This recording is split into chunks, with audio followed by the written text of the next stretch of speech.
Oh. Alright, let's see. We are alive.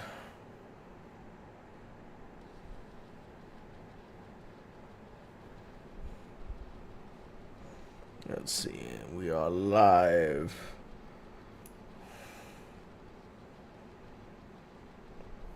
Okay. So, no one's watching yet. So, I'm just gonna wait till people come in.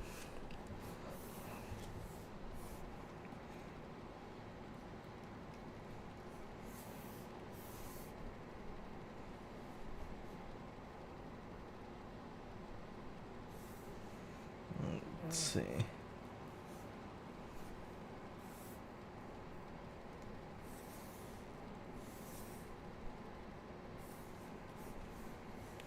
So, we out here. Happy howdy doody, Sir James.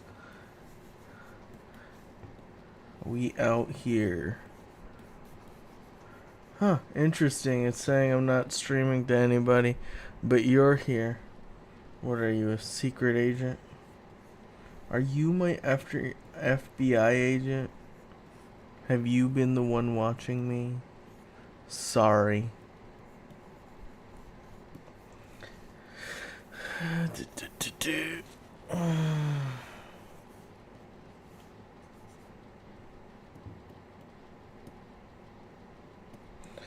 Well, if you look at the title of the stream, hopefully it's changed. Let me double check something as I do something. Testing. And yep, okay. My stream texts are working. Okay. Okay. Yeah, we're going to be doing Hardsurface stuff today. I'm going to play with how I sketch out Hardsurface ideas. Yeah.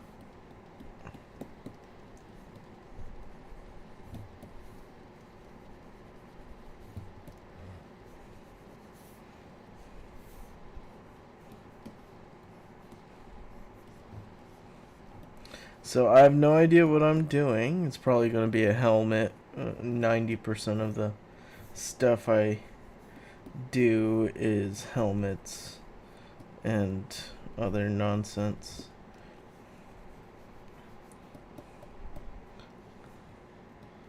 So, let's see. I like using clay buildup and just running with it at like a high, what do you call it? High Z intensity. These get me like some nice hard edges, but I also get some textural qualities.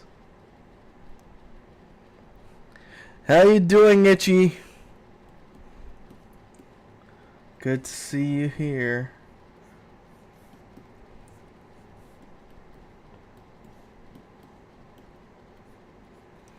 How am I? Can you guys hear me now? Is that cool? How's the music? Is it too low? Can we have a decent discussion on the audio? Because I've been getting complaints that my voice isn't high enough and the music's way too loud. Yeah, way better than the last stream. I'm in the car! How you doing, buddy? And stop calling me master, dude. It's weird. I mean, you can call me whatever you want, boyo. But, yeah. How you doing, Springsteen? Oh, all the regulars are here. Coming to play.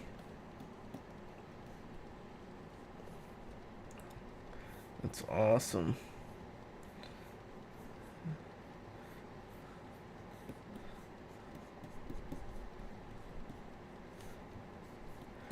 Today we're going to be playing with hard surface ideation and how I go about sketching it.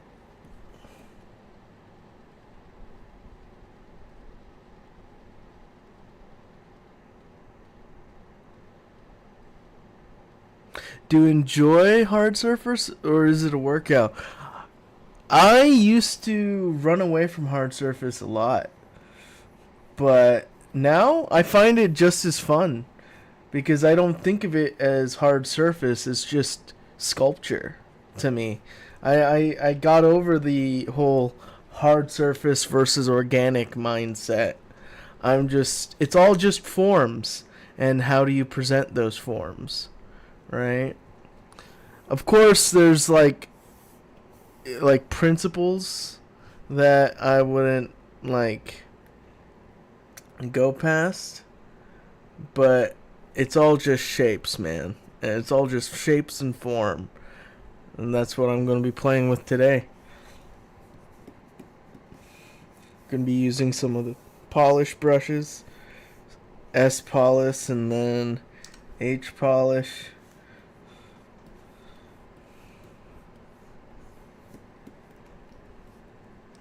We're going to be just playing with it. Samurai Artist, how you doing?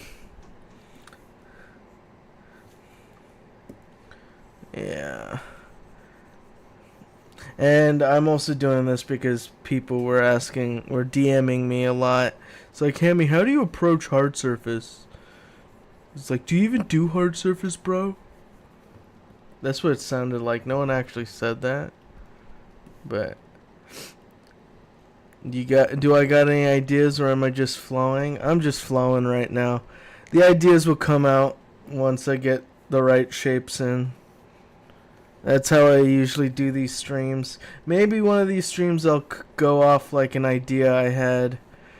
But, I think we do just fine from the top of our heads here.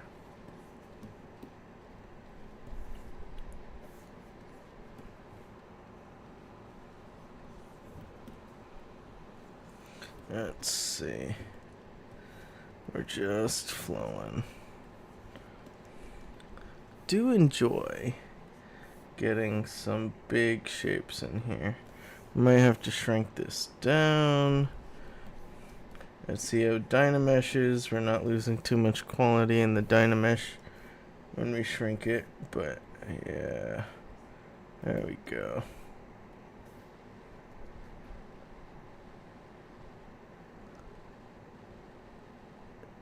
Caged brain. Yeah. I mean, that's a fun idea. Have these be like brain windows. What if we get like really thin in here? Get some like halo-y like language coming about.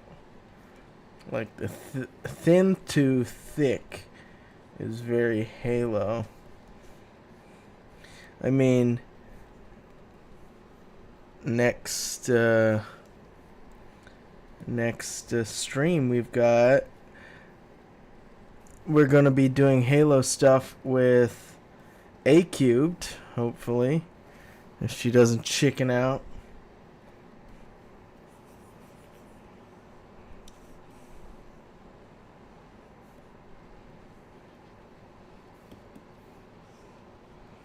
Let's see.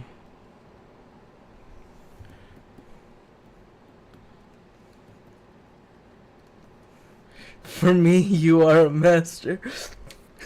Deal with it. Okay, Amlikar. You honor me. I won't ask you to stop anymore. Okay? I won't ask you to stop anymore. Okay, soft polish. Let's replace this brush with hard polish. And then there we go. I just want to see if I can keep this edge.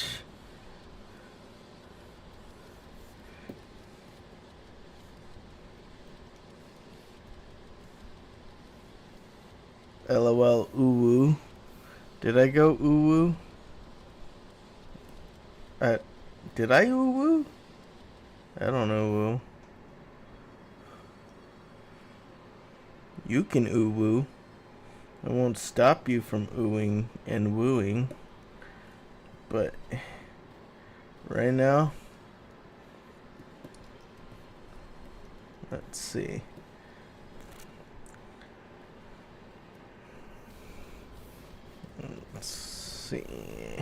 Let's bring some organics into this. Alright, right here. Let's just break up with some weird shapes.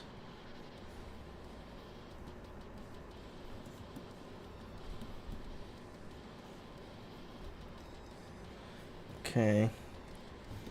Let's also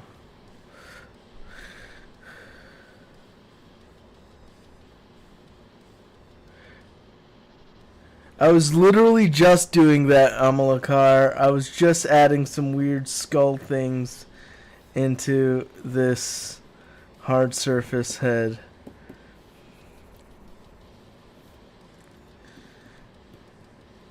And a lot of times, one of the reasons why I keep a metal shader up here is so I can see how the material reads in a metal as I'm sculpting. I'm going to see if I can take this all the way to how I render things now. Like really quick render passes, maybe. If we get that far in this stream. I do want to go over some rendering workflow in one of these streams. Probably not next stream if it's not this stream, because next stream we've got a guest.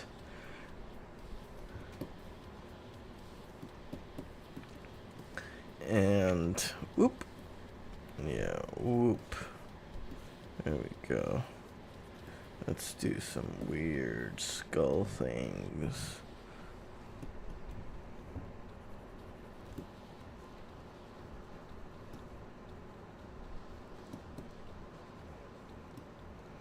It'll feel like an alien concept, but you know what? We can do something if we don't want to step on some alien toes. I'm using ZBrush 21, but I'll try to follow. Well, lucky you. I don't use anything that's not in ZBrush 21. I do enjoy the new features, but everything I've been using for the past decade. So, no worries, boyo.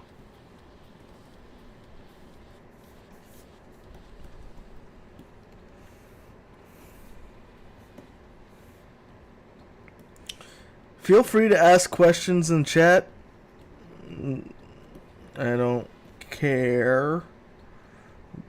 You know me. I'll just go over whatever you guys want. Talk about things. Do y'all read books? I've been starting to read again. I've been reading, I'm rereading The Rise and Fall of Dinosaurs by Steve Brusette. He is a professor of paleontology in Edinburgh, Scotland. He studied and was raised here in the American Midwest, and he's like named 10 books. I'm totally kidding. Well, I have a whole shit ton of books. Let's just bring this camera. Hello. There's a whole shit ton of books right there. And if we look behind me somewhere, there's a whole stack of books over there. Right there. This is a whole stack of books. So, Want me to name 10 books? I can name 10 books.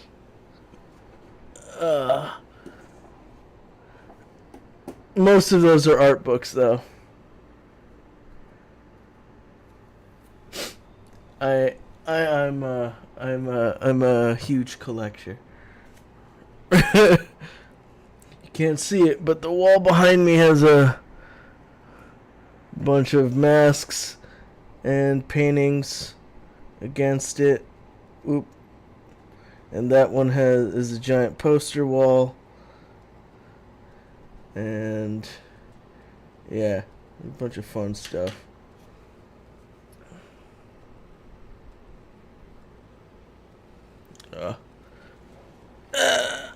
Okay. Is that good? Too high, low.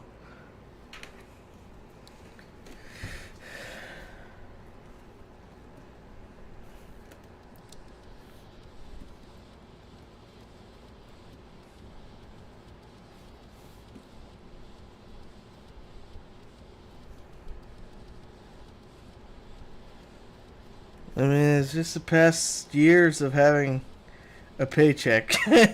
I dreamed of having a collection like this too, and I'm only the past couple years have I gotten to the point where I can indulge myself.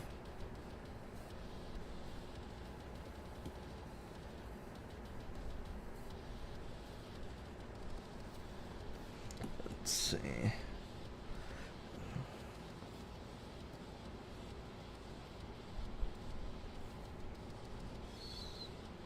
Parrotfish. Yeah, I guess there's a little bit of parrotfish.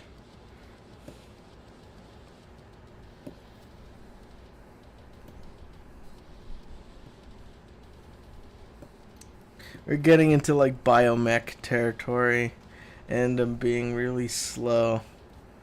And let's see if we can get a little bit faster.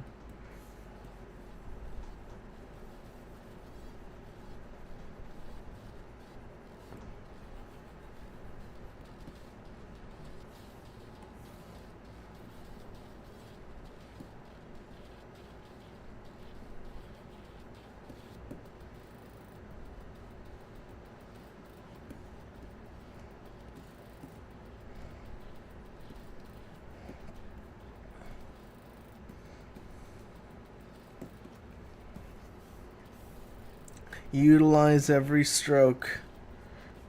Be effective with your brush making.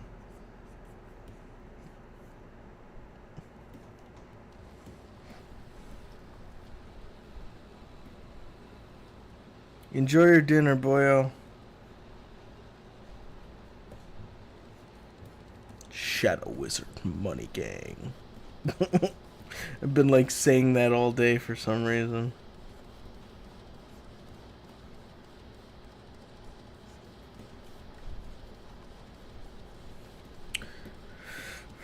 Right here, my thoughts are is like, why not just pay homage to Alien with this?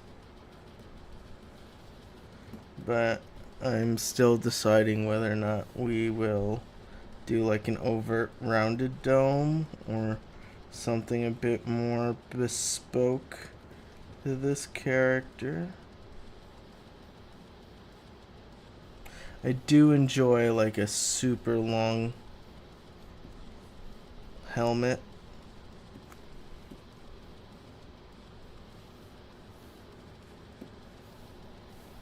Let's do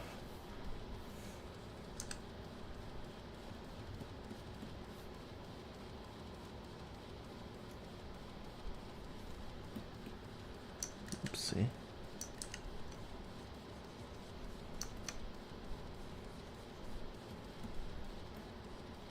Let's see.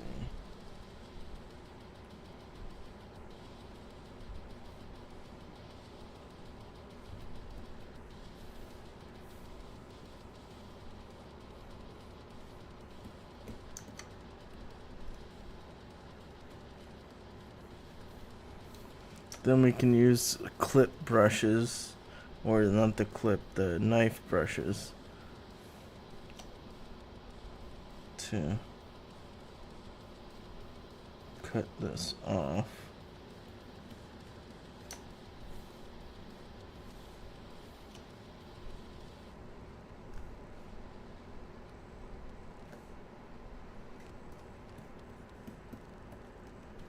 Let's see. Then we can mirror and weld that. And it cut too much, I guess.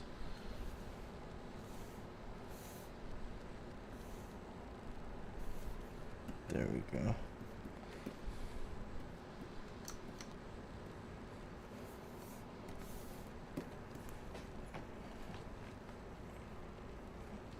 Let's see.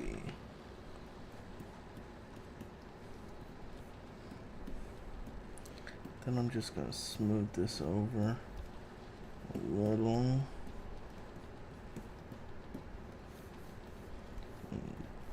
We're just playing with silhouette right now.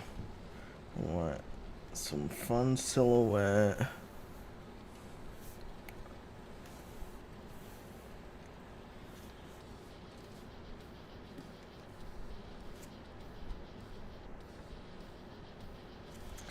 I was thinking maybe like a trough, an exhaust trough maybe.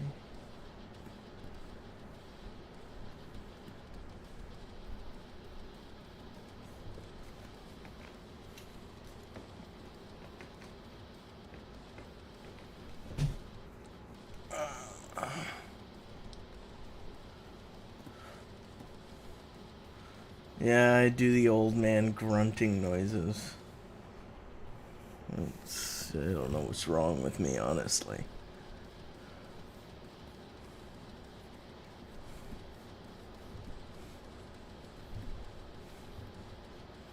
Let's go.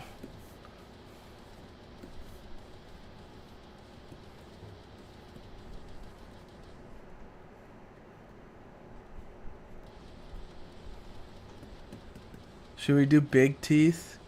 Like chunky teeth? Like this is actually tech, but in the form of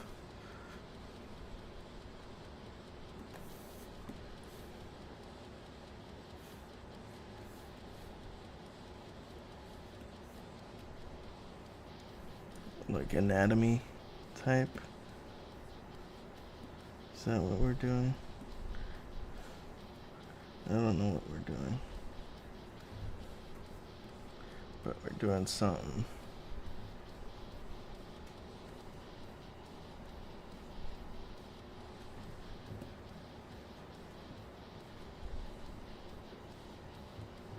We can do sharp. Yeah.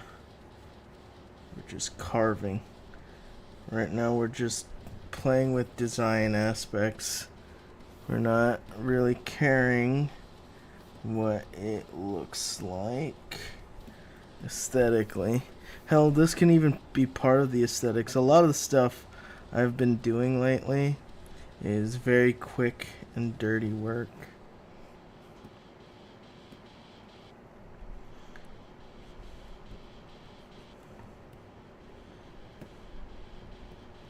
So it's like, okay, why don't we do like some radiating feature down the T. Very anime. Not very demure, but very mindful. Okay.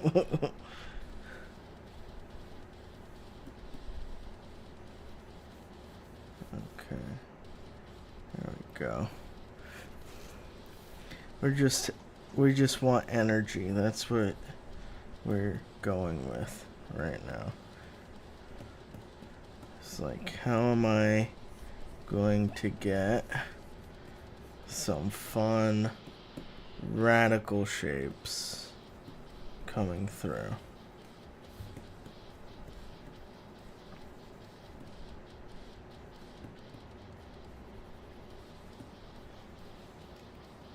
Like, I'm not trying to solve what these lumps are. I'm just trying to get like maybe a semblance of like an edge flow or a shape I can play with.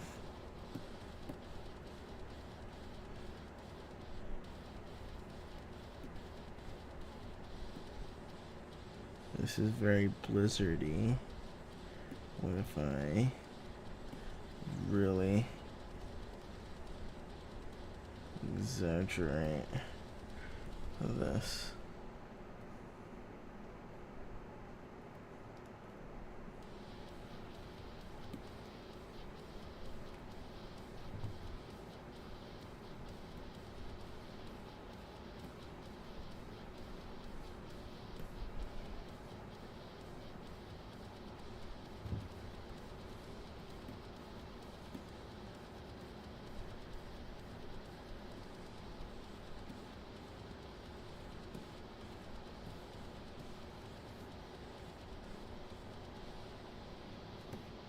We're in like the I don't give a fuck phase.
I don't know what I'm doing, dude.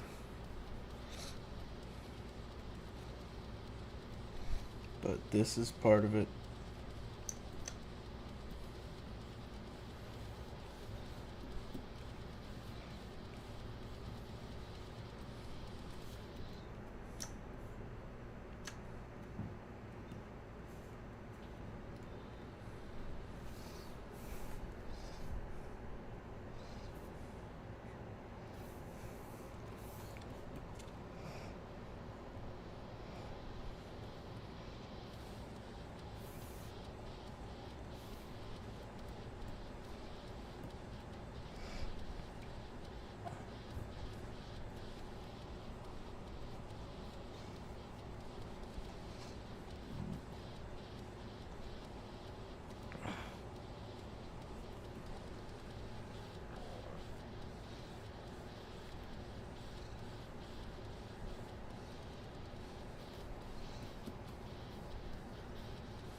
Hey, Arcane Goth, how you doing?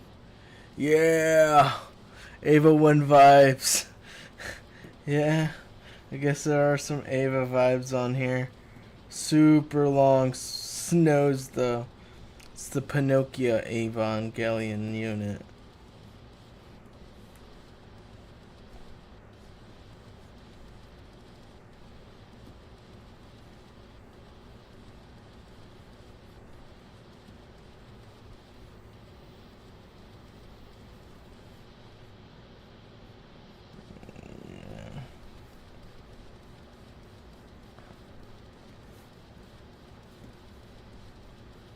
How's the music volume? Is it good?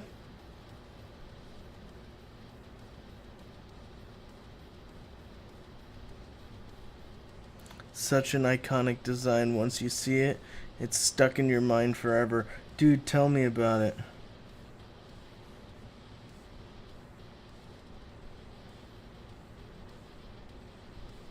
Okay.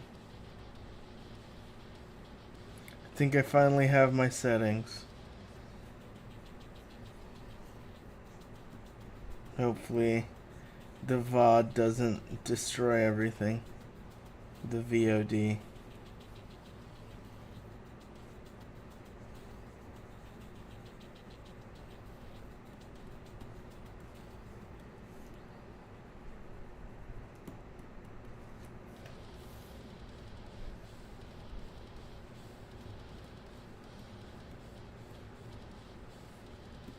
Where can you see more of my pencil drawings? Whenever I make them. I don't.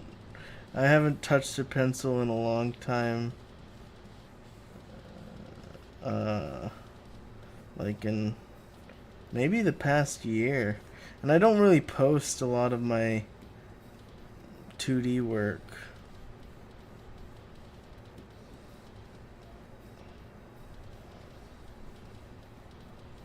I think I have like one or two on my Instagram.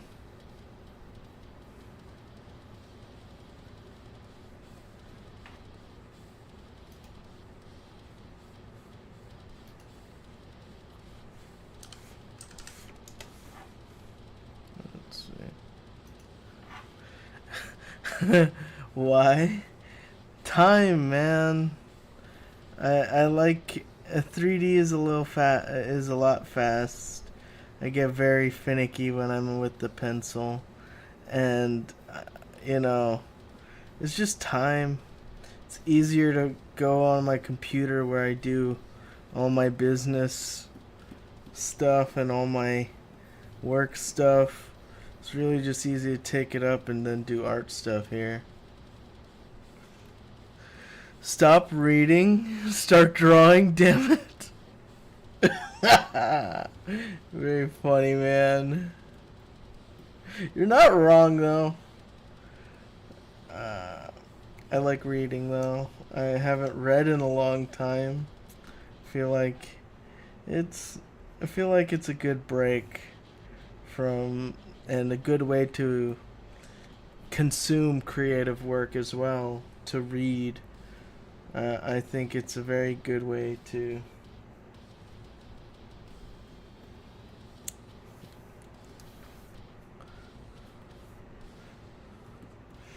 I think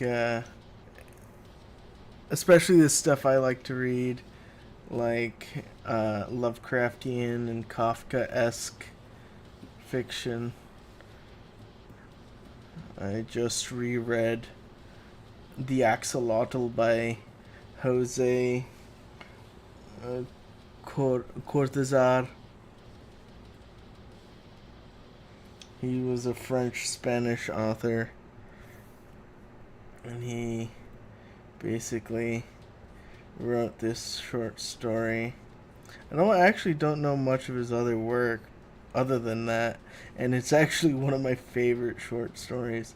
It's about a man who is plagued by the loneliness of the world he lives in, and he goes to the zoo to visit the axolotls, and then he finds himself sharing thoughts with an axolotl up until the point where he may be hallucinating, or he may actually have turned into one of the axolotls.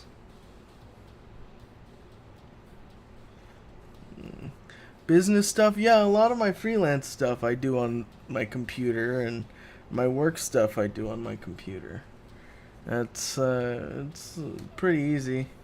Business not being like I'm a big old businessman. No, it's like everything I do is on this computer. I mean, I do have online backups of my invoices, but that's a different story. I also print my invoices. But we will see. Because I live in America and the IRS will come after me.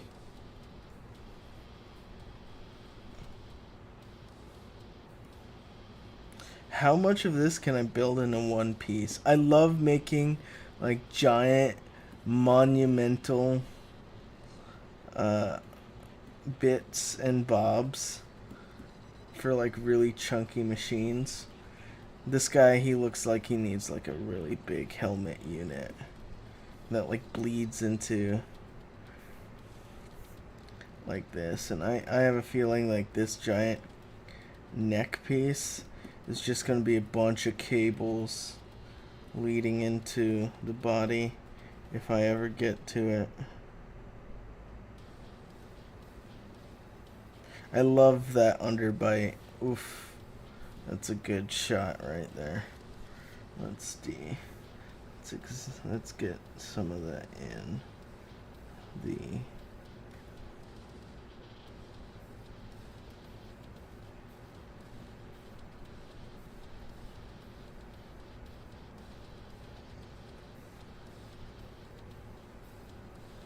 So you switched from YouTube to Twitch, Amalakar? Did you make a Twitch account for this, or did you have one?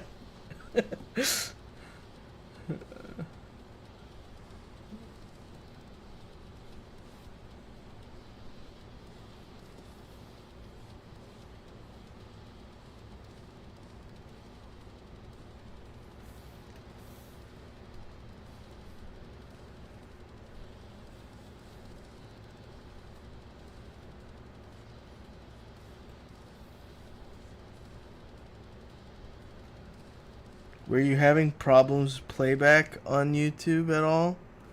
Is that why you decided to switch, or... I don't know.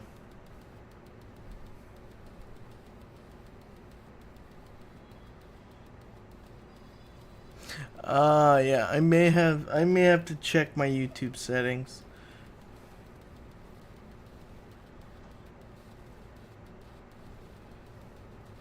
There may be like slow chat enabled in YouTube. There's so many different settings I gotta double check on everything. I'm not cut out for this. I am forever grandpa.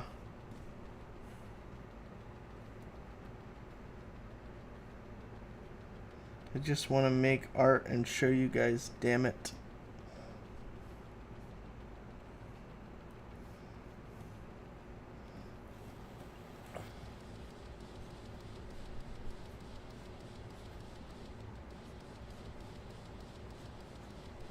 So I love really dirty sculpts, really rough, where the energy still feel like it comes out of clay. So I don't like polishing a lot of my personal work. Ah, yes, the little organic, this fun little organic piece that I've built into the nose, into the jaw. I enjoy that too. Kind of like some soft tech to integrate with the long bits of armor and the curved plates.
just using the oopsie.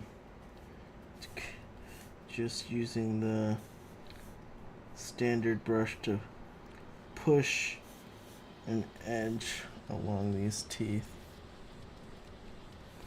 How you doing, James? You're back.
Let's see.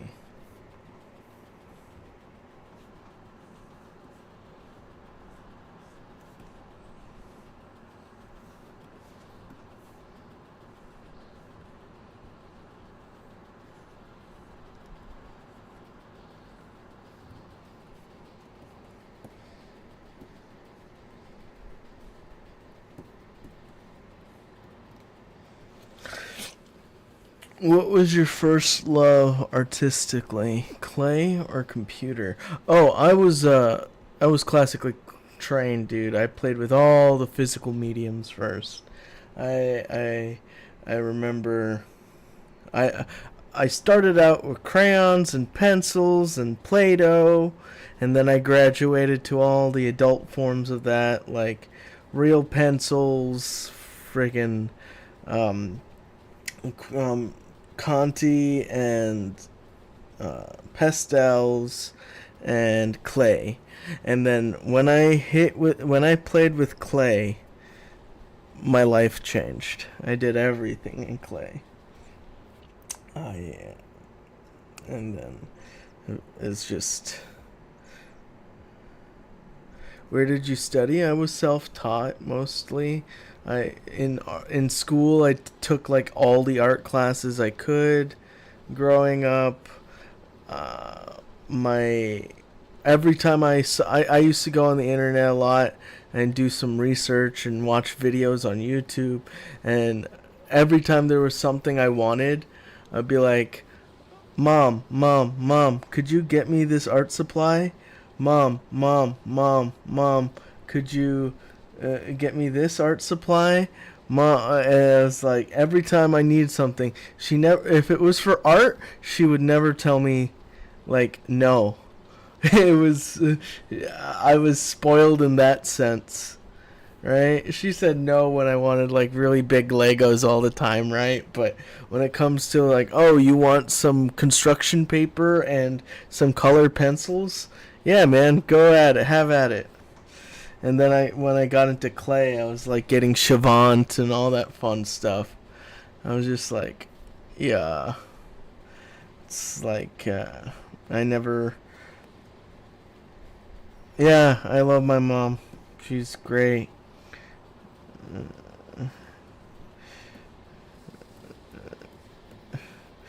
She was an artist when she was growing up and when she was in college, and she actually studied art and stuff. I did too, in a sense, but I quit school twice. So, you know, I always liked the whole self-study journey and, you know, finding excellence within my standards and not somebody else's. But my mother is artistically educated, and that's one of the reasons why she never said no to me. She was just fostering that love early on. The love of art, I mean.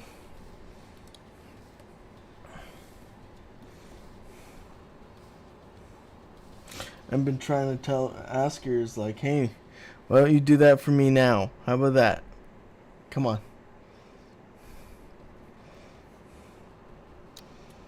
She doesn't do much art anymore. I've been trying to push her to do it. But, you know.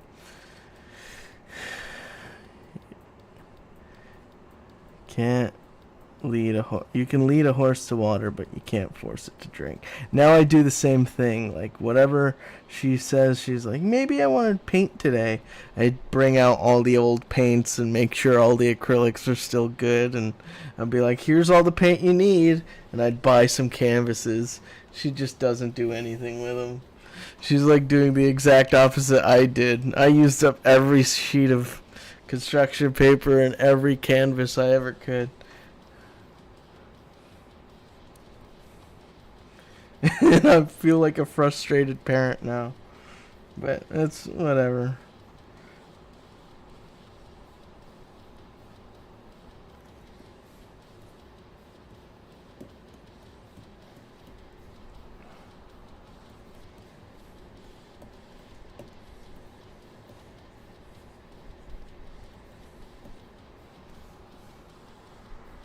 Oop. Let's pull this back over here.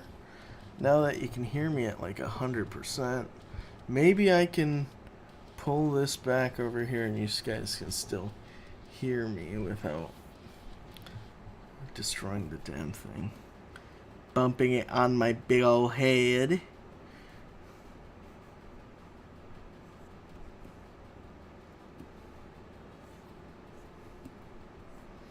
But yeah, I never stopped doing art. Even if I say I stopped doing like a specific medium, I haven't. I always go back to it. It's like there's a call. There's like something inside me is like, you haven't touched a pen in like 2 years, you idiot. And then I do like a pen drawing. I'm like, okay, now do clay. You know, I never really tried to lock down a medium, but when it came, I do consider myself a sculptor.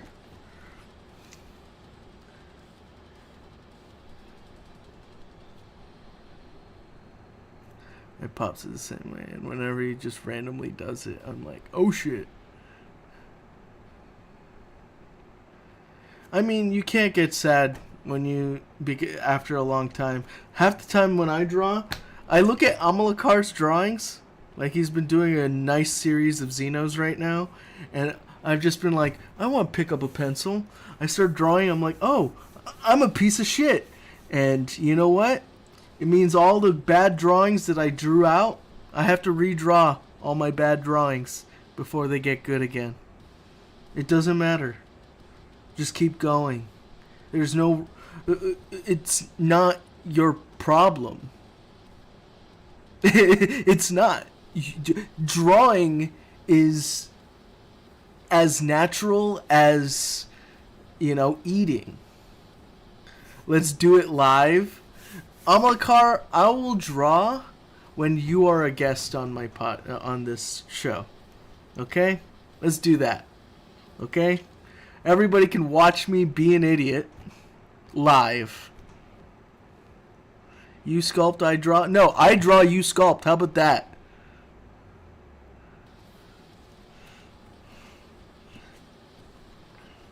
I mean, you're also a damn good sculptor. So does it? so it doesn't fucking matter. But yeah, maybe my digital paintings. I think I can do some painting on stream. I'm not too shy about that, and I do have a pretty decent camera with like a good range of motion. If I put down some paper, I can probably draw on paper too and stream that live, maybe. So, you'll see. No, you draw, I render. Man, I'll teach you how to render. There's no problem to rendering, dude. It's just a couple of bells and whistles you gotta click, and you know, some lighting, but you already know how to paint and shade, so lighting should come a little bit naturally. It's just a bunch of the technical bullshit that you have to work around.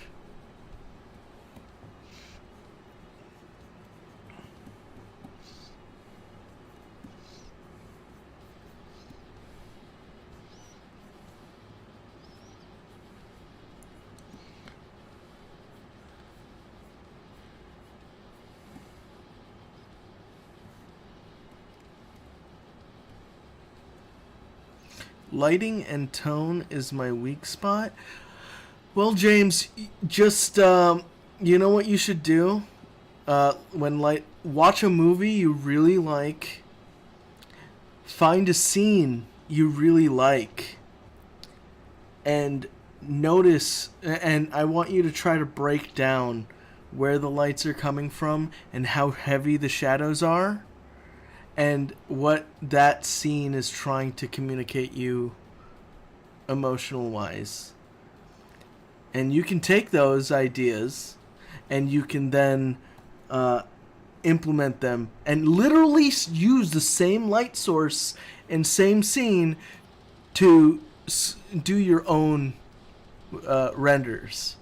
I do that all the time. I steal lighting all the time. I don't know, I can't give you any specific examples off the top of my head because nowadays I just do a simple 3-point lighting scheme. But I remember there's some shots from The Batman, the new one with Robert Pattinson, and I was just like, you know, I gotta I just took some screenshots of the movie and I'm like, I gotta keep thinking of these in the back of my head to get some like really moody stuff. But the problem with moody lighting, dude, can't see your sculpt worth shit. So you have to keep that sparingly. If you're trying to do a like if you ever see me post my sculpts, there's always a render where it's really nicely lit and you can see everything. And then I do another post where I do like really dark lighting and I do really weird angles so I can get like all the nice highlight spots of my sculpt and all that fun stuff. Especially on the axolotl. That axolotl, I sculpted that in like 3 hours. And the rendering, it took me like twice as long just to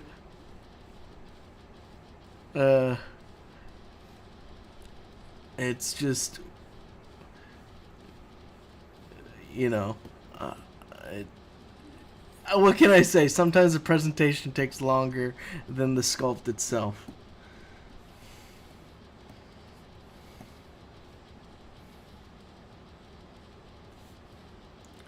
Would you put a bone material on this helmet? So bone material would just be like a basic material right here. And then I could just, you know, maybe let's do some really quick lining to get some areas of interest.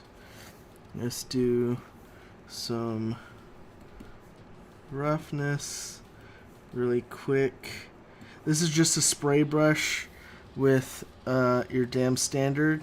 You can get some really nice texturing, and then if you do like a polish brush on top of this, you get a really nice, really quick bone material,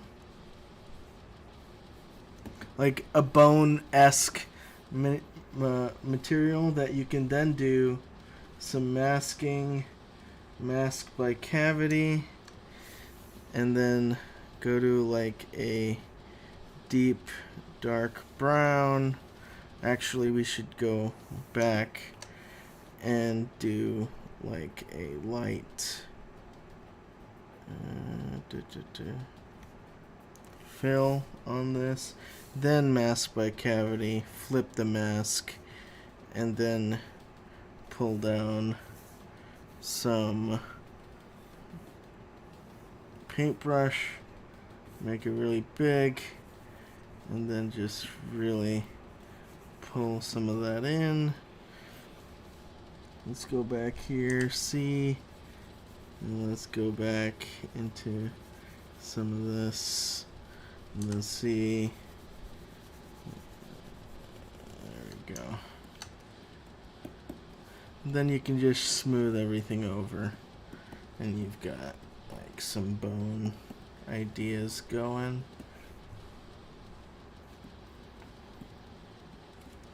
Hello, Katie. How you doing?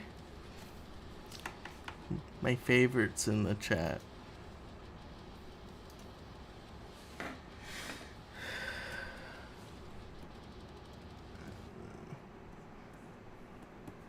And then let's see.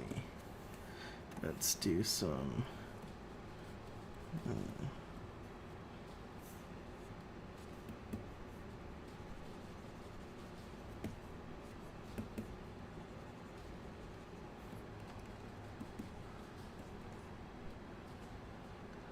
This master's program is not for the weak. Yeah, Katie is in one of the Katie is in one of the world's top cybersecurity programs right now for her master's of cybersecurity, and she's has a lot of homework. It's crazy.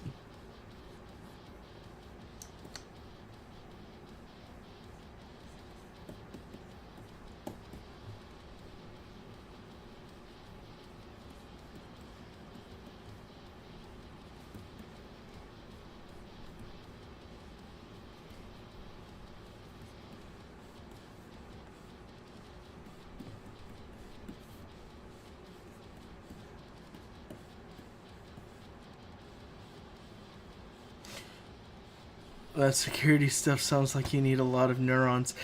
Yeah, dude. Katie has a massive brain. That's my fiance in chat, by the way, guys. Katie is my fiance.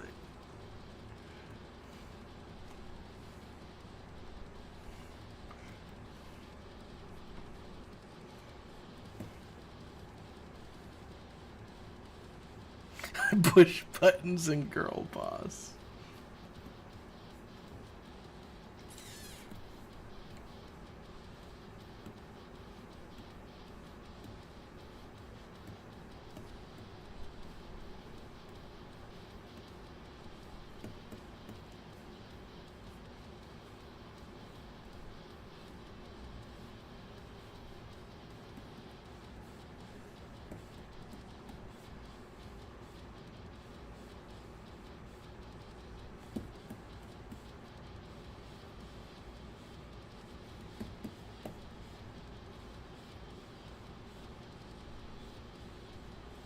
She's also a very talented paper. How is living in Dallas? Dallas is a hellscape in the summer.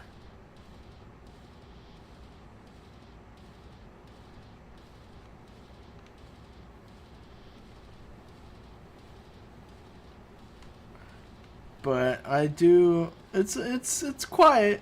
I don't mind it. I don't go out a lot, so it's kind of perfect for me. But there's also a huge like music scene here that I don't really participate in because I don't go out much. I tend to do the indoor things. I'm like a kitty cat.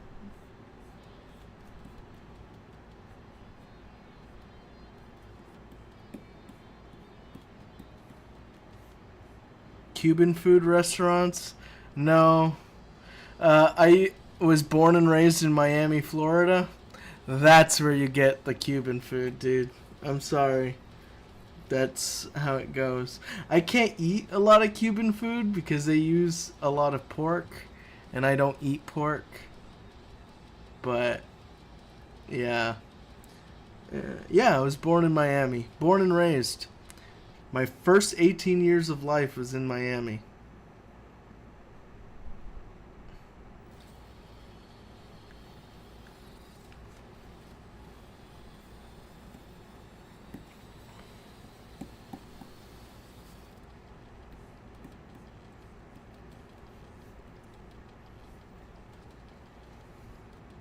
How about them gators?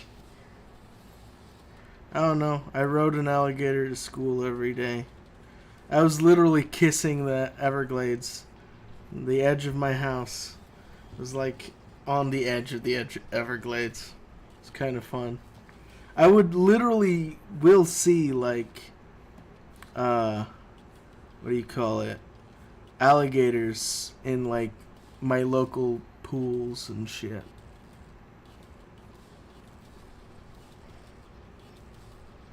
Black magic confirmed. I don't do any black magic, dude. It's all just obsession. I really do think I'm like obsessive compulsive, but it's just my creative output is my compulsion. Because if I don't like do a sculpt or something, I feel super guilty. I can't sleep. I have to make something every day, even if I don't like post it or anything. It's just oof. I have to do it. It's it is like my fix, you know. It's I bought an iPad just so I can use like an our I can like draw on the go. And if I don't have anything, I'm drawing in my head, or I'm sculpting in my head. Mostly it's sculpting. I don't really draw in my head. My brain doesn't work like that. My brain's really spatial. I like seeing how things like pop into existence. Like you just pull clay and then you just stretch form and like move things. I don't know, I got weird brain syndrome.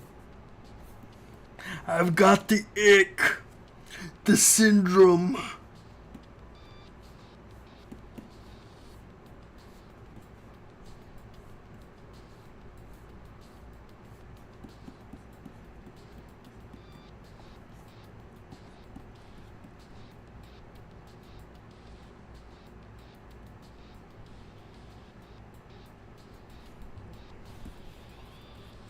Yeah.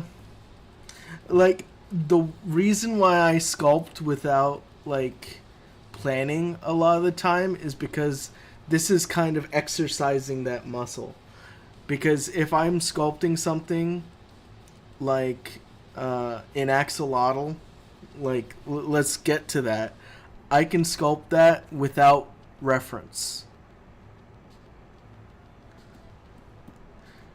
It's kind of like if like things I'm super familiar with, human faces and stuff, I can get those out in like mere minutes. I do use reference, but I don't keep it in front of me. I like to see what I exaggerate when I make things, so I know it's like, oh, that's what I'm feeling on this character is the things and stuff, and how these things are put together.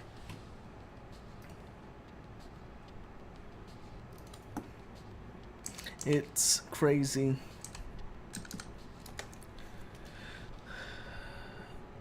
How deep does your visual library usually take you?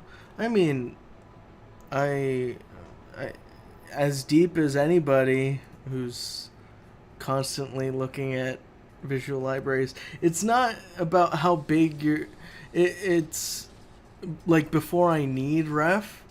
I mean, I don't. I don't think I ever need ref.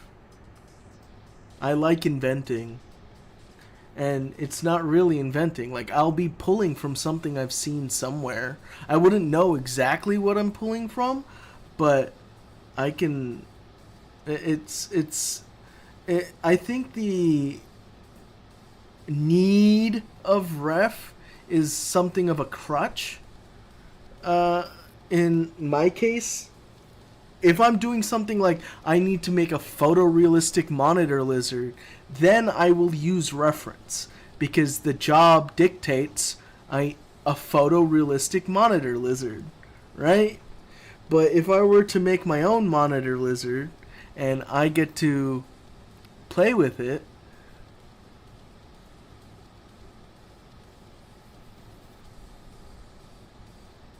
it's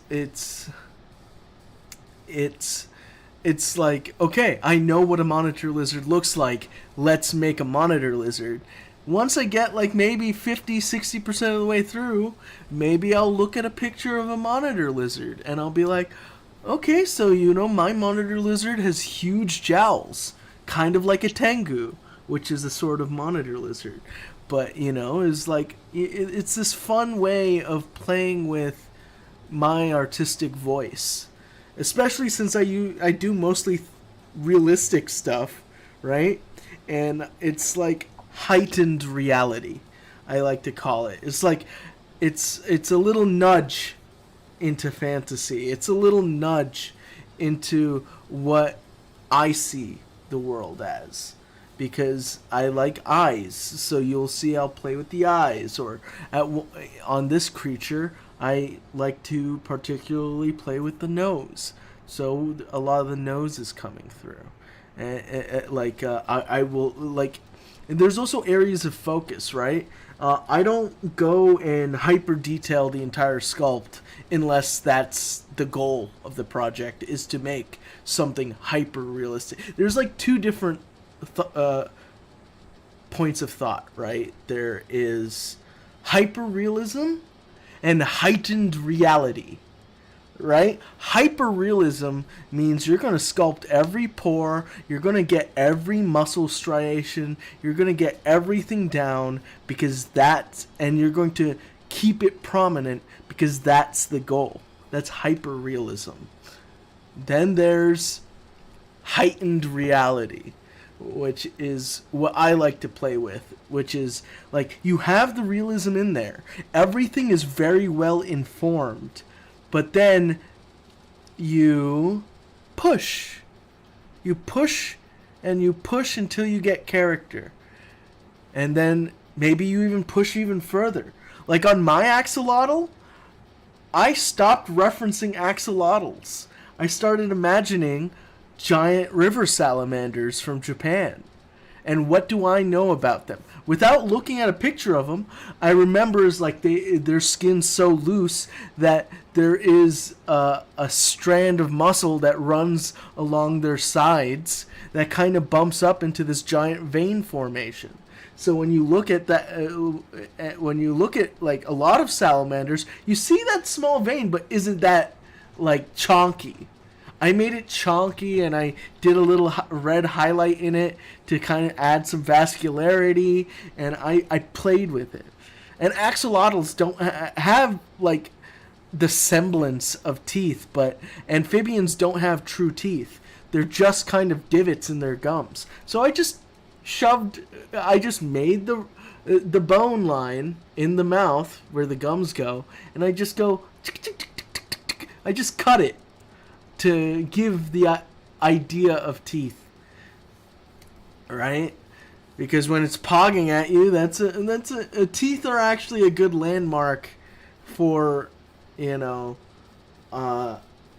is it? What do you call it? Relatability to a creature. Even though, how can it relate to a monster? The monsters all have features. Most monsters have mouths. Most monsters have limbs, right? That's one of the reasons why the Blob is so scary, because there's no way to relate to the Blob, right? It's ever consuming. You just, or slimes in fantasy games. I mean, the Minecraft slime has a face. They made that, you can relate to it instantly. Instantly different creature. You give a slime a face, instantly different creature. Like slimes in Dragon Quest are different than gelatinous cubes in D&D. You know? Welcome to my TED Talk.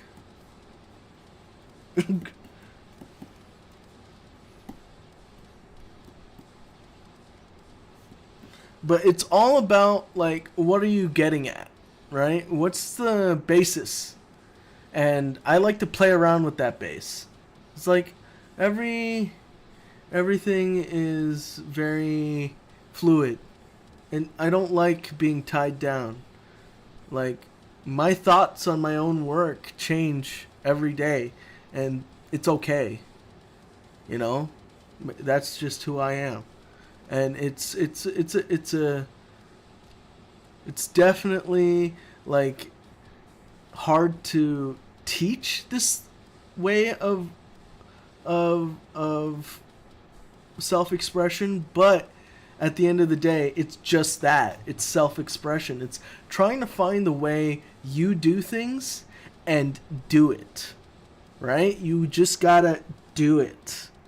There's no ifs, ands, or buts, right? If you're a 2D artist, you want to do 3D, do 3D. Literally no one is stopping you.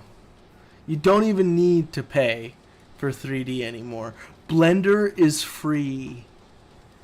I mean, I am using a multi-$100 program a year right now, like a multi-$100 a year program right now, but this is just where I'm comfortable in, and it's but you can do the same thing. It's a different tool. Maybe you'll be the Hammy of Blender. Who knows? Yeah, dude. Everybody, I sailed the 7 seas once upon a time. But my boat sank when I went into the professional world, because I get a little paranoid. Again, it's the weird OCD thing. So I sank my boat. But it's okay. I mean, I don't care. It's a little wrong if you're doing, like, but it's whatever you're fucking comfortable with. I don't give a shit. It's not my issue. Not hurting me.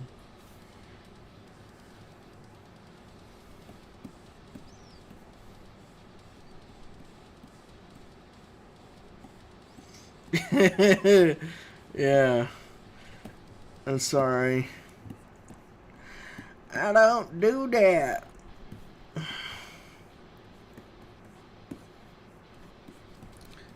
Yeah, look at all that.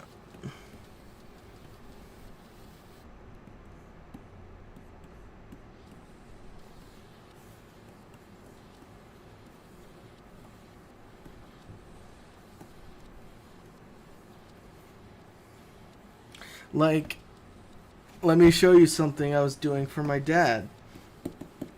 So this is a 3D scan of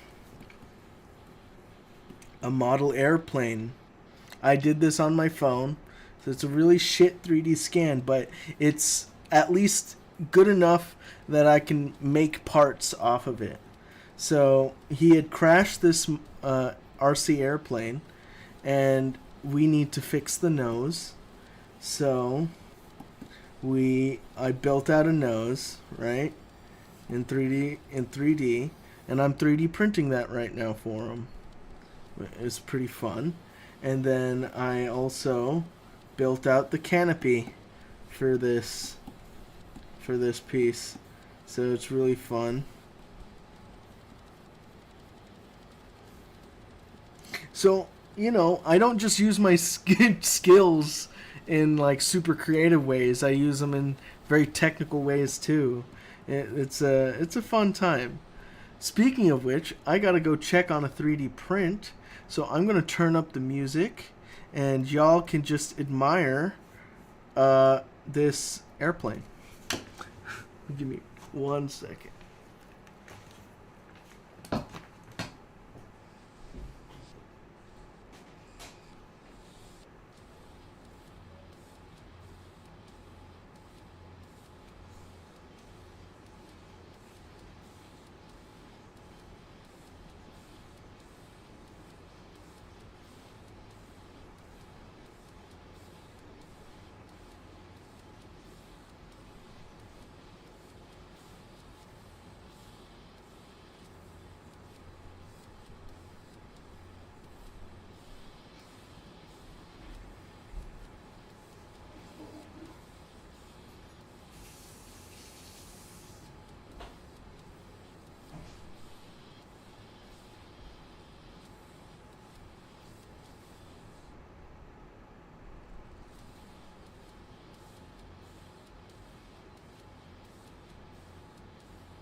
Alright, gang, I'm back.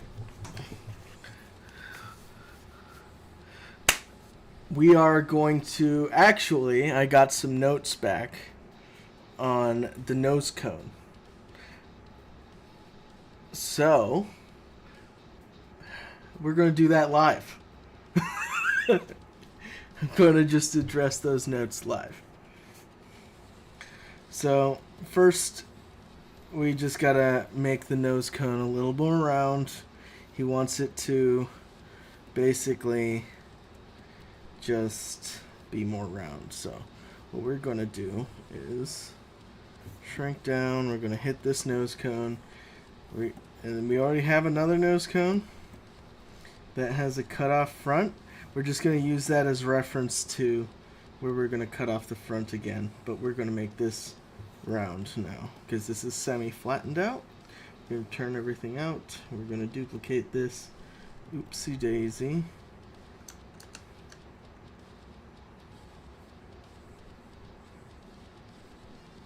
Okay, we have a document. Okay.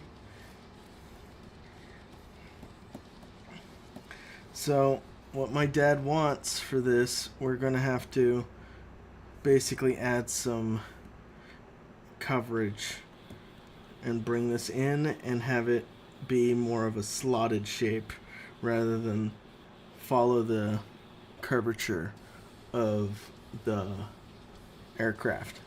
So we're just going to play with that. So let's go.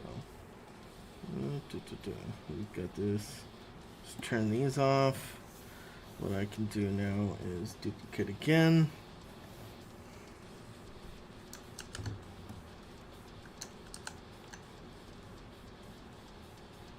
Why is everything like running off to the side? I don't know. That's a weird glitch. Let's turn off symmetry. Let's move this down to as close to the center as we can.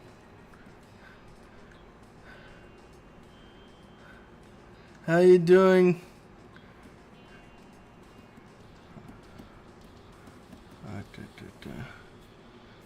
I am locking in right now.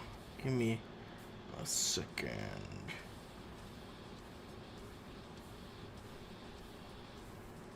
Okay. We're just trying to make this a perfect cone.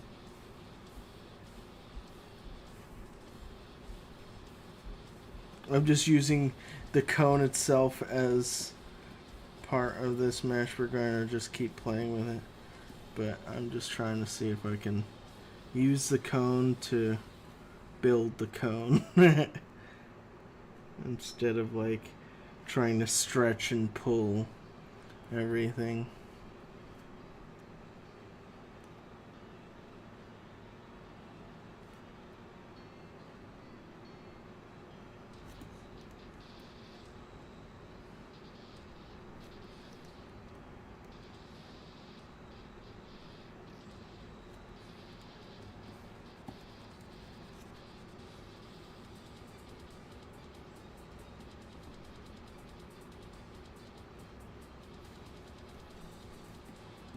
Okay.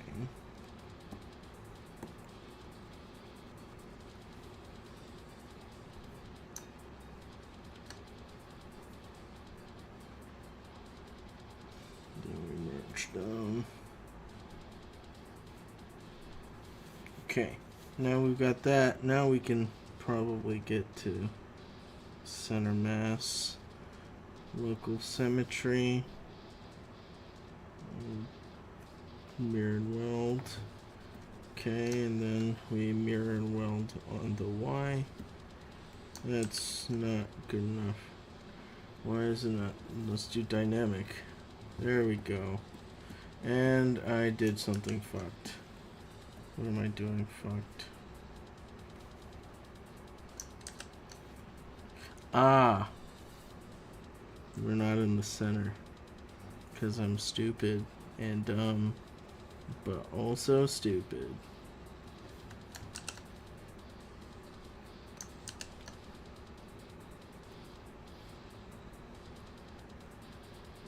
Okay.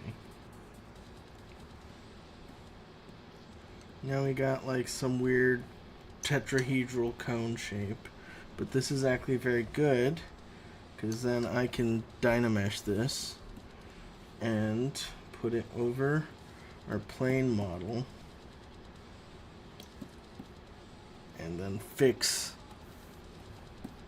its roundness using symmetry.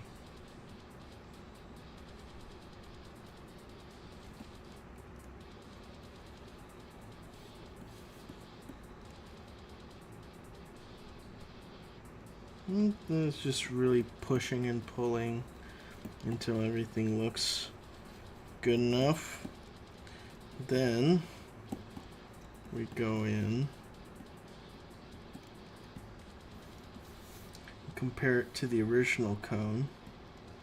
Alright, so we can turn off this. The original cone had a good fit round.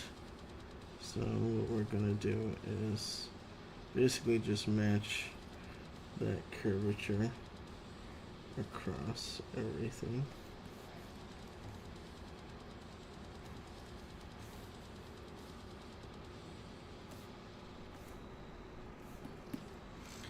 It doesn't have to be super perfect because it's all going to get sanded down anyway and adjusted when it is going to go on the plane. But, and also my dad wants thinner walls, so we're going to do that too. Gonna cut that. Now we got the front.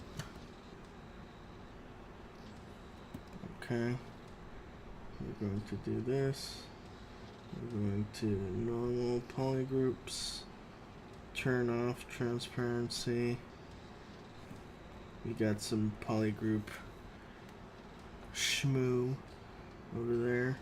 So now what we're going to do is we're going to group front, auto groups. Yeah, I'm going to click this again. That should be the only group we've got now. We delete hidden. We have our cone shape. What are we working on today?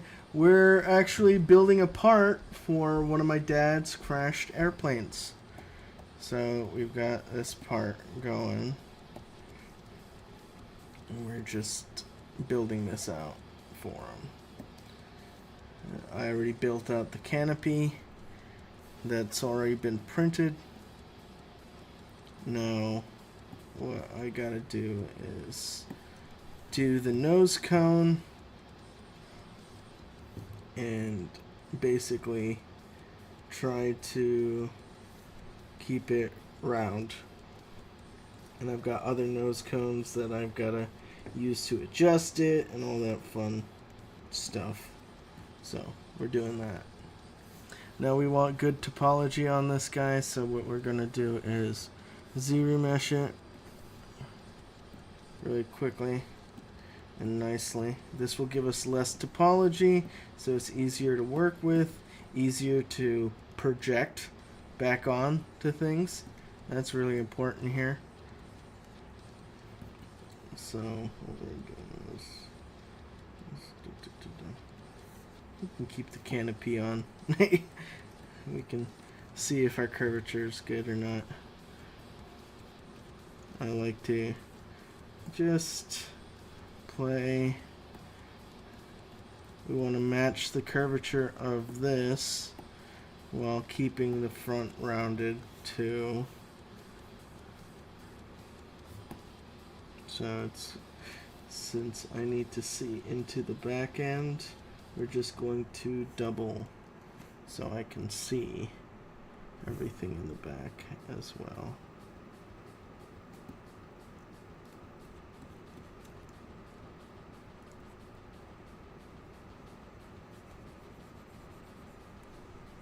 And if you hit shift and let go of shift, it evens everything out. So this is a good way to keep everything as you want to keep it. Oh, let's not do that. Let's turn off local symmetry. Let's turn off Y.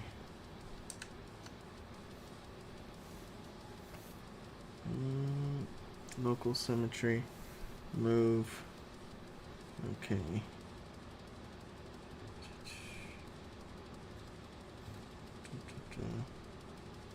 There we are. Now we can move this back to where it needs to match.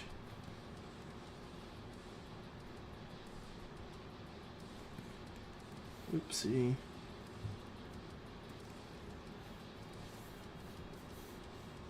Boop. Beep, beep, beep. Interesting. It's not centering. Did I? Yeah, that's that's funny. I keep centering it, but I didn't center the arrow, so it's shifting everything. There's probably easier ways of doing this, but you know, whatever.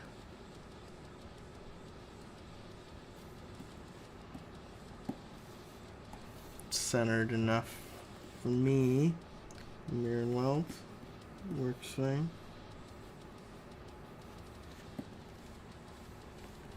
Interesting. How about we just Z-remesh it? There we go. Z-remesh it with symmetry. There we go. Oh, perfect this time. Nice. And we've got better curvature along the whole thing. We want to keep it thinner, so half as thin. And yeah. Just building a nose cone right now. Do you guys at work use Z-remesher for retopo? I prefer to use I like Z-remesher when I'm working in ZBrush. It's my go-to because it's really fast, really easy. It's even and it gets me where I need to go. But for in-game topology, I make it by hand or use a dedicated topology tool like TopoGun. I use Blender and I just retopo by hand because there won't be any stupid mistakes that I'm not aware of. I'll be aware of stupid mistakes because I did them, but it's not going to be super duper relevant. You know, it's going to be I won't have like spiraling geo and all that fun stuff. Do you like to retopo? Not particularly, but it's at times it can be very, very relaxing. I just put on some tunes, maybe a movie, and I'm just go make some squares, you know? It's always a fun time.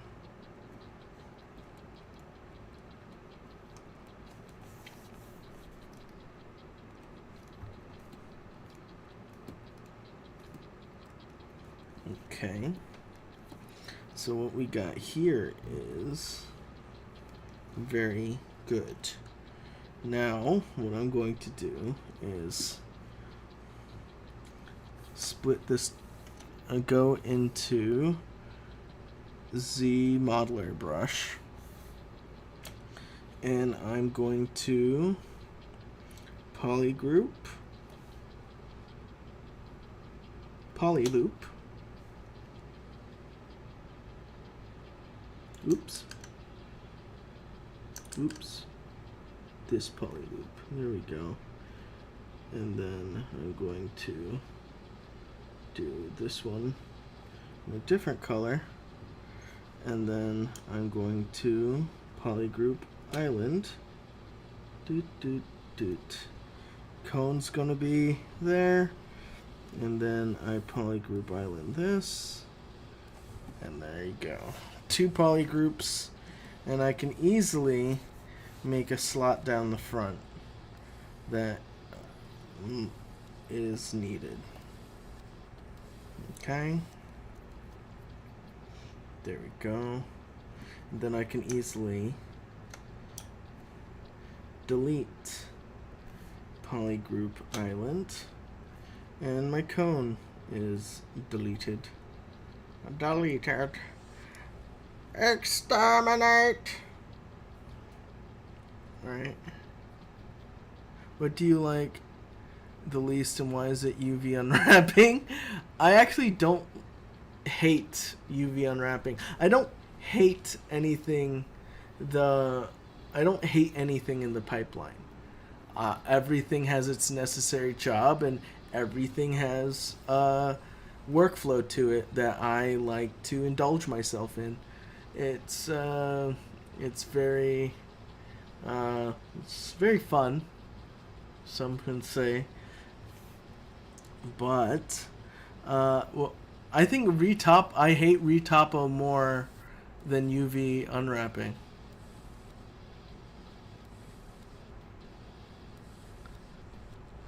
Animation has baned my existence, with character modeling being a hard second. I mean, those are entirely different fields, though. Uh, although they are technically all part of the same pipeline. So, I don't know. It's where's your definition, right? Semantics, yes, but where is the definition, right? Yeah, if you're just talking about what my field is, I think I don't like. I think I like retopo the least.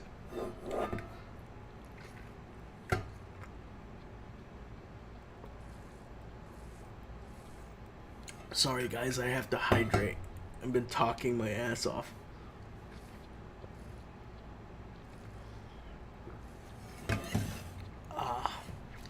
Okay, dokie, let's get back to work, shall we? Now let's do some move, just some adjustments.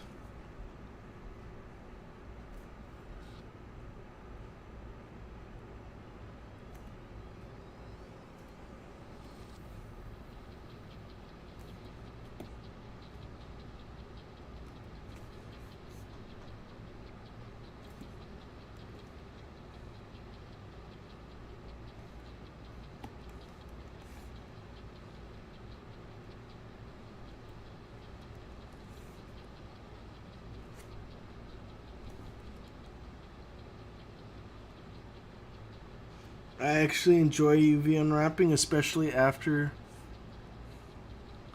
you just meant in general. Cool way to view things, embracing the process. I mean, you have to get to something, you know? Most of the time I skip the texturing phase because I do it while I'm sculpting, and I like playing with it in the render. When I pick out materials, I use specific materials and I separate my mesh in a way that I can basically texture without texturing. But that's only because it's quicker than throwing it into another program, figuring out the nuances of every material, when I can just, have at it. You know?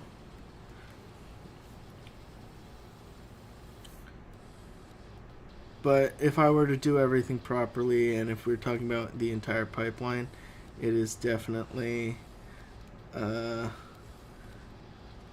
hop, skip, and jump that I hate. I like retopo the least.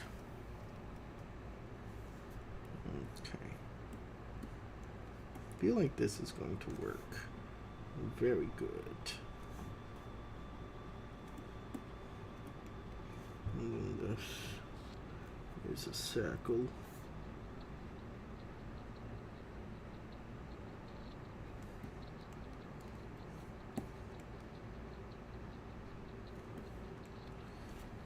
Alright, we want to flatten this out. Alright, so we mask it, put it down here, and we just flatten it out. Let's check if it's a circle by hiding the cone. Relatively round. It's okay. This is just a model airplane. It's not going to need to be like fully engineered. I mean, you can spend way more time on it, but Dad wants to fly this in the morning, so we gotta get it printed and put on the plane before then.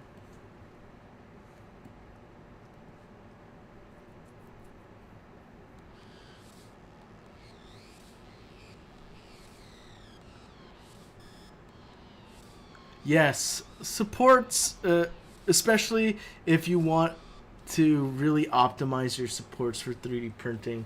That is I think if we're talking about that whole process, optimizing supports and all that fun stuff, prepping for print is very tedious as well. Prepping for print is what I would call that.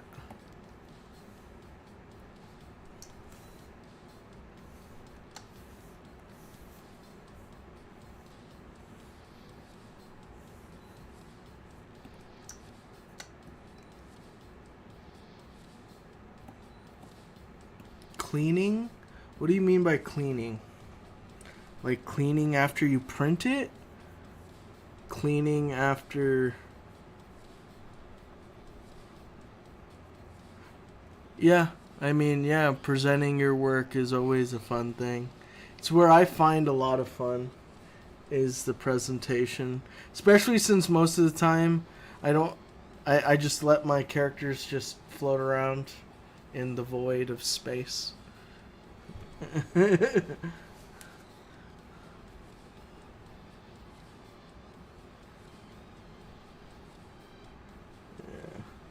we are definitely we're 15 minutes away from 2 hours in. I like sanding as well. I love post-process. It's definitely a fun time. Now we use dynamic subdivision.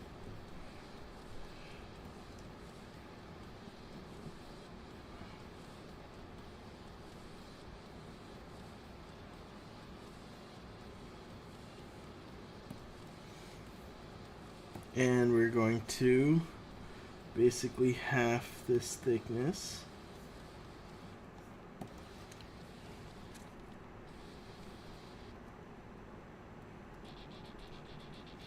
Now we check it back on the plane.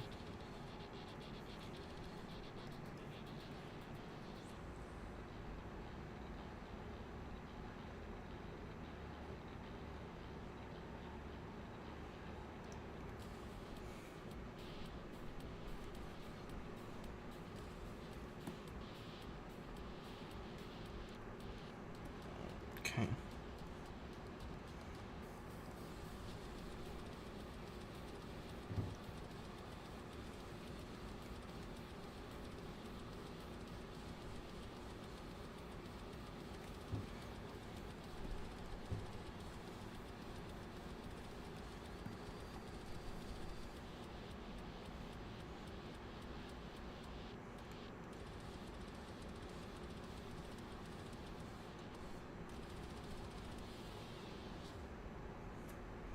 Now what we're going to do is duplicate this so we have an uncommitted version, and then we're going to commit to the dynamic subdivs. So apply. And I don't know why it just this is a weird glitch. How it's just going back all the way to the side there. But, you know. Apply. There you go. But we've got this piece. We are now going to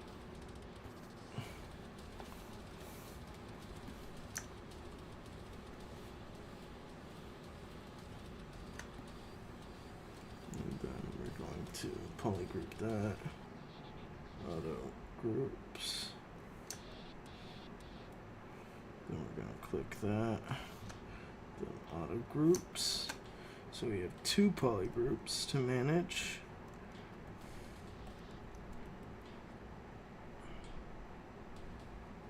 And then we can do some fun stuff like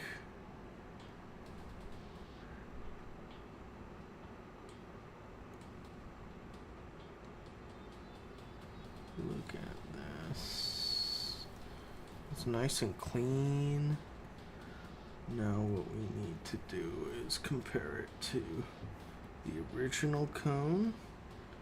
And it has the differences, but also it looks like the tolerance is fine too when it comes to the top. Okay.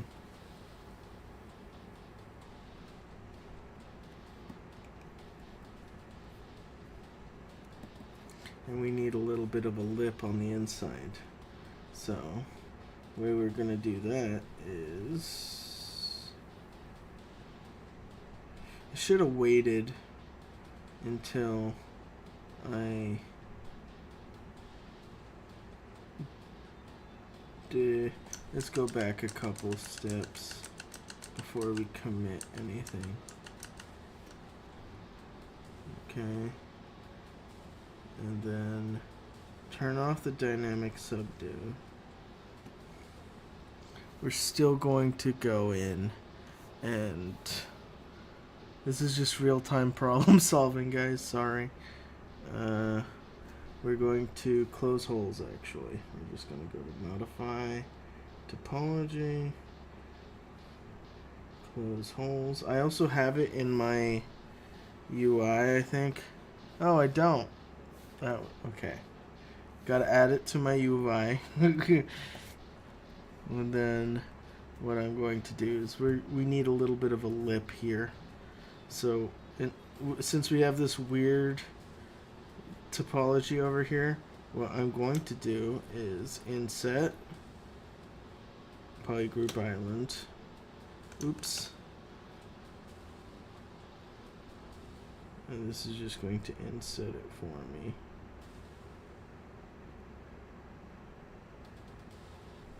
Interesting.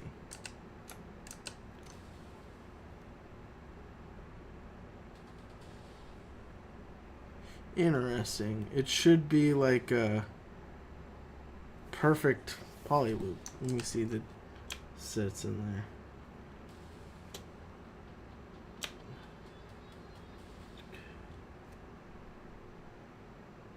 Inset border only.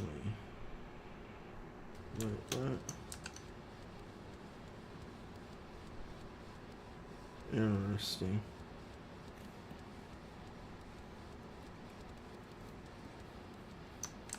That's weird.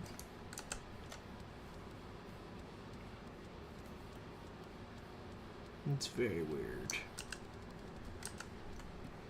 I wonder, do I have more than one mesh on top of each other? Is that why it's being weird?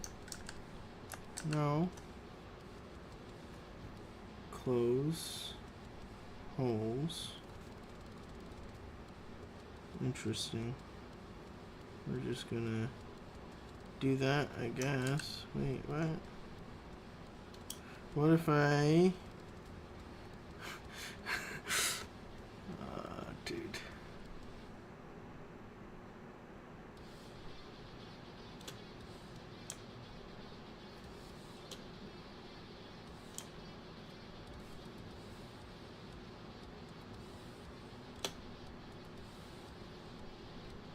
Interesting. Getting equidistant standard inset region.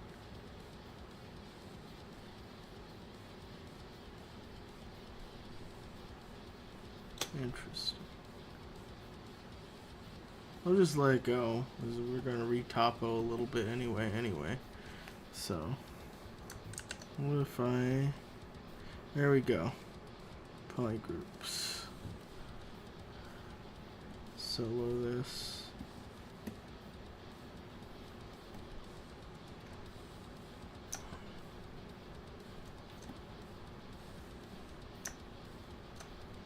Delete hidden.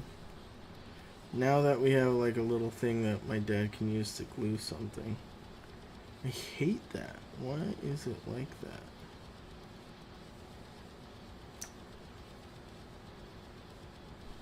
Can I inset this? Still giving me a weird triangulated mesh. Last time I did this, it just gave me a nice quadded mesh. Whatever.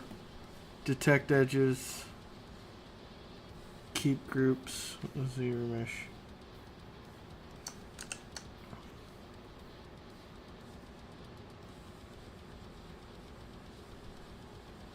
I hate how it fucking shrinks the stuff, but no. Detect edges. Oh.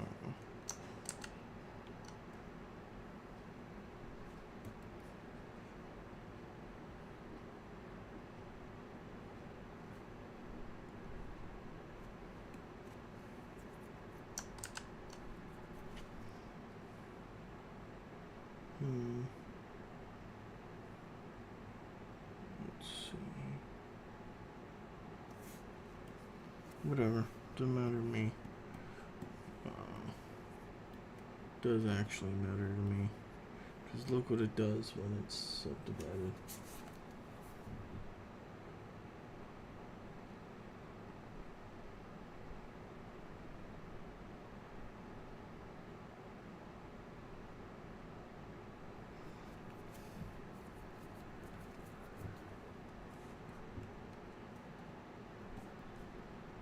Don't use the bottom polygroups, then add them again.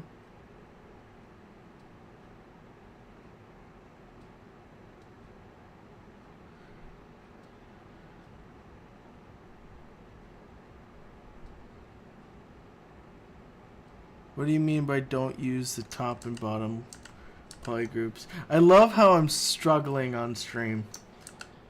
I like sculpting my hard surface, you know. I could just do this, you know. What's the word? Soup, insert, edge, edge, extrude, move, edge, edge loop. There we go. Yeah, we can do that.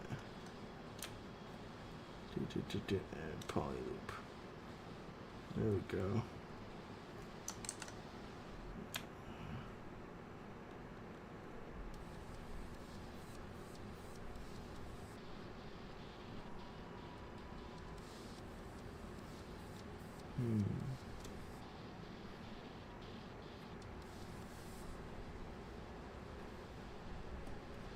Okay. What we're gonna do is to make them one, then retopo, and make two polygroups again. Oh yeah, I guess you can do that. I'm going to do that then. Let's do that. Thank you, Amalakar, my savior. Okay. Let's see. Close holes. Let's then go in, inset, polygroup island. Still giving me weird triangulated topology. Let's see.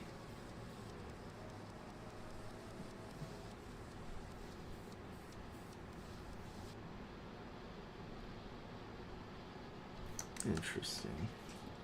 So what I can do then is cry.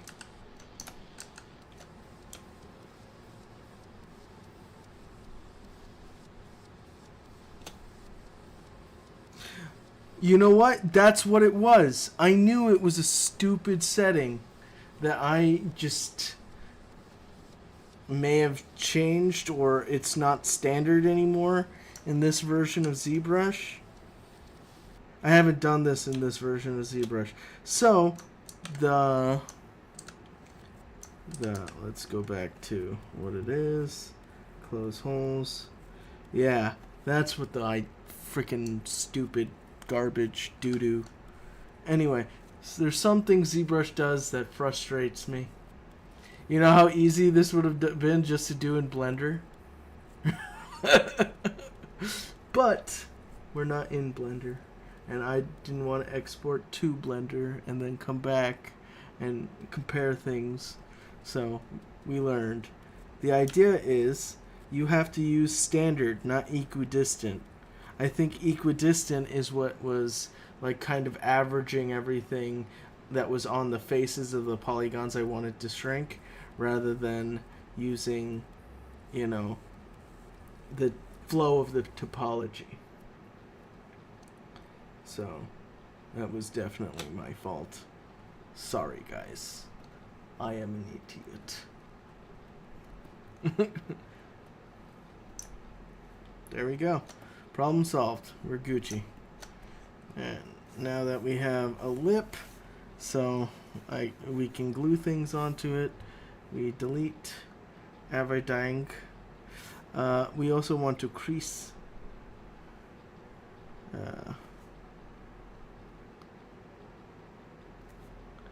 Thanks for the class. You're the one that like made it come to my head. So thank you, Boyo. Now I can do this is insert. We can crease edge loop complete, and we have that fully creased. And we can crease the inside too, just in case. And then crease the outside here, just in case. And then we're going to go back to our dynamic subdiv.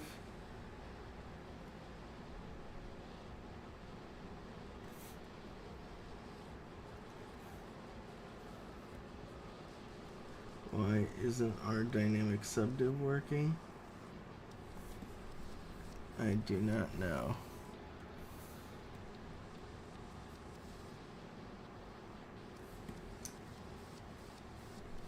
Ah, that's why. I had hidden topology that I forgot to delete. There we go. That's why dynamic subdiv wasn't working.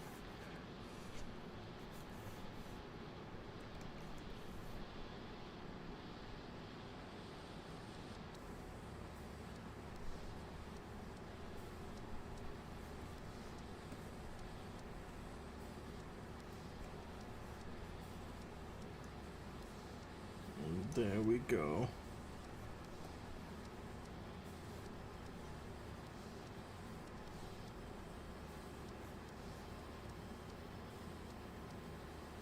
This looks pretty good.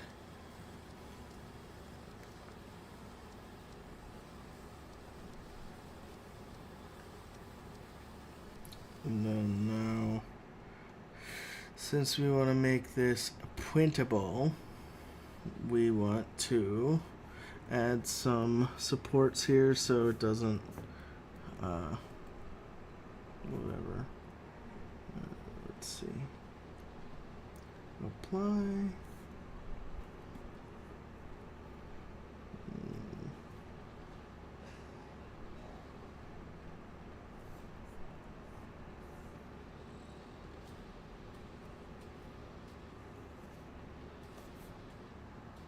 Delete lower. We've got all this new subdivision now. What we're going to do is, just to make this edge printable, we're going to take some of these. Let's do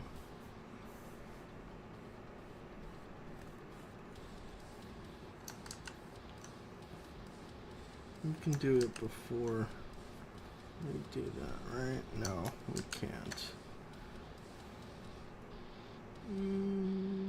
Technically this will print just fine. It's just going to give me a bunch of supports along this edge, and I want to avoid that.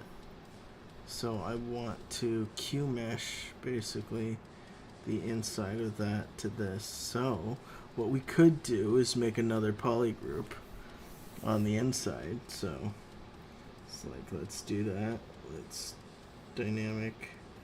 We already did that. Okay, let's do this. So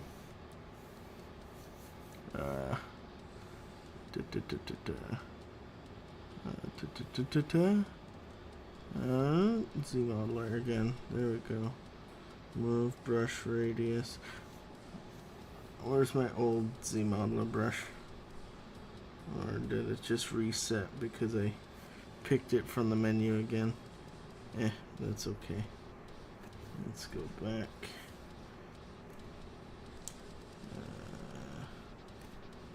Polygroup, polyloop.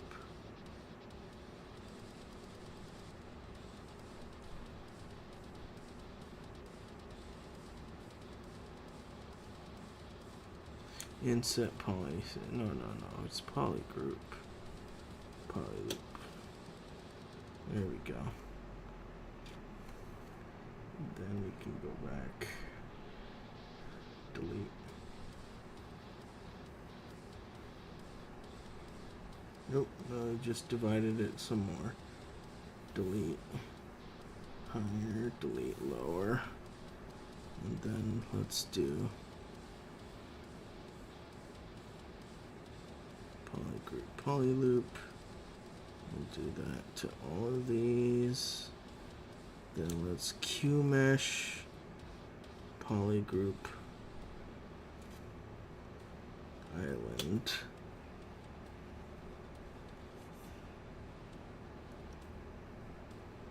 Just make like a bevel here. It makes it just a little bit thicker. We could use a small one, or we could go this one out. Oh, no.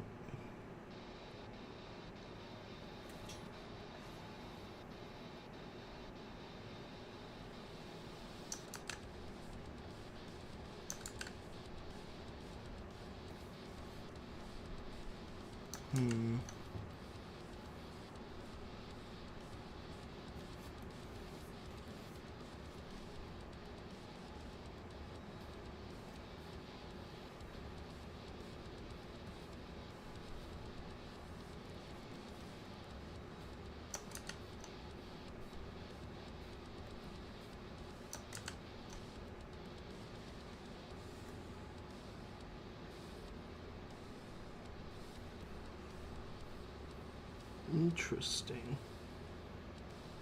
I'm so learning some new stuff right now.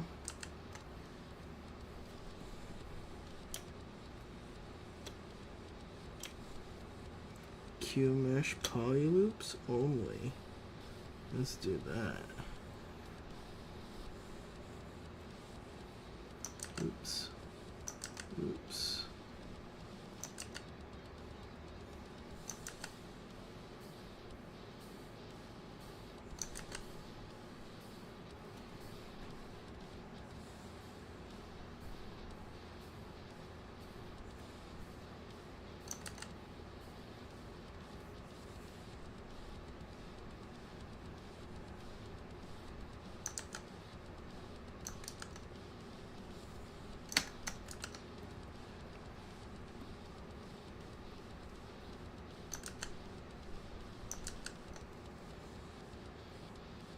It's all pretty interesting.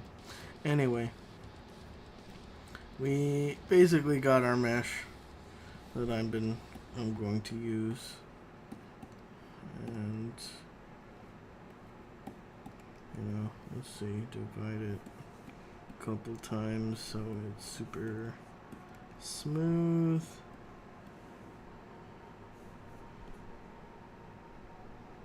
And then we're going to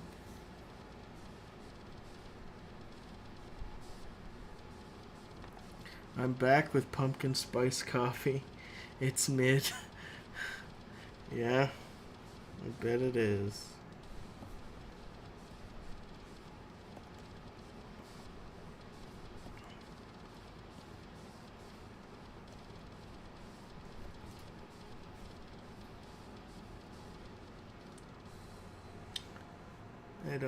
I don't know. I like Dunkin' Donuts pumpkin spice better than Starbucks stuff. If I were a betting man. Anyway. Let's see. I have coffee from home with pumpkin spice creamer. I bet. Okay. Delete lower. Now, the real reason we have all these polygroups and stuff is so I can hide this. And I can just cut a fucking rectangle out. Knife rectangle. Okay.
There we go.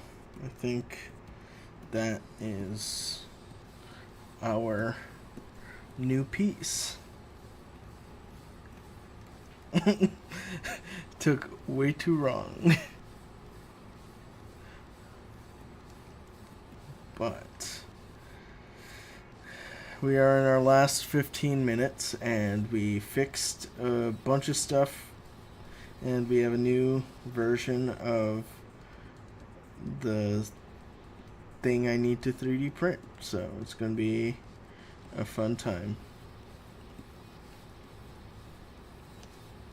Let's export this out really quick. Export, excuse me. Dadcone 3.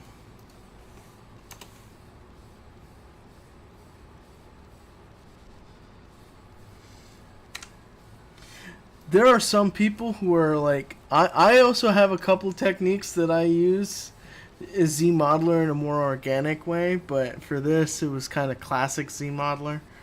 But right now I understand we gotta get some done. But let's see.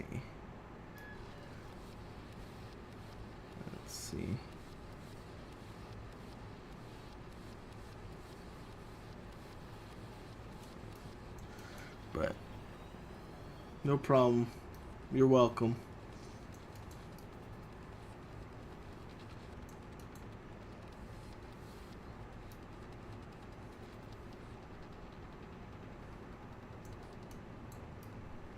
Let's see.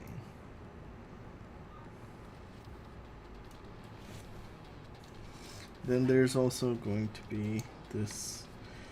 I don't really trust myself, so I'm going to do this.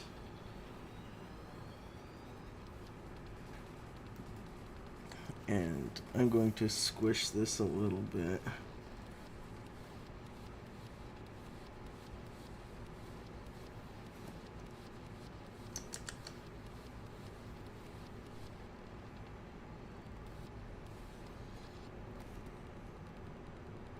just to make sure it matches with what my perception was of the curvature. Sometimes you just have to use your eye, and that's fine.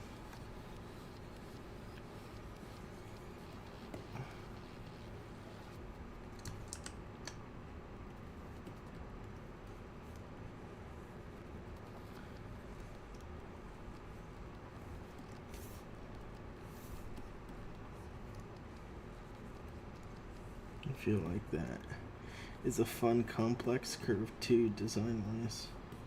I love adding complex curves to things, but you know, whatever. We'll see. We will see.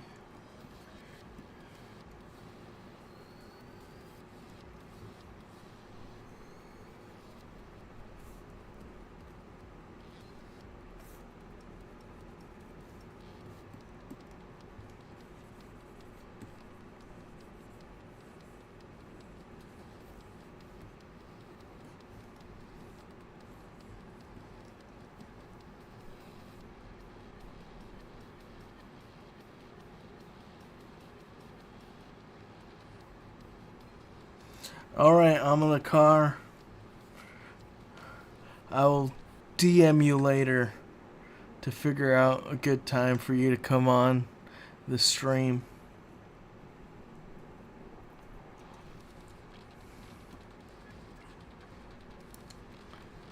Okay, we're going to export again. Dead can 3. Yes.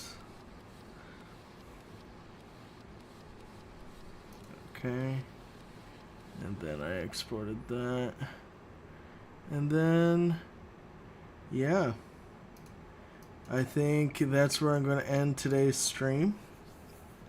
We're just playing fun stuff, building airplanes today. That was a fun time, so let's go. I'll see you guys in the next one. Yeah. Goodbye. Goodbye. Goodbye. Goodbye. Goodbye.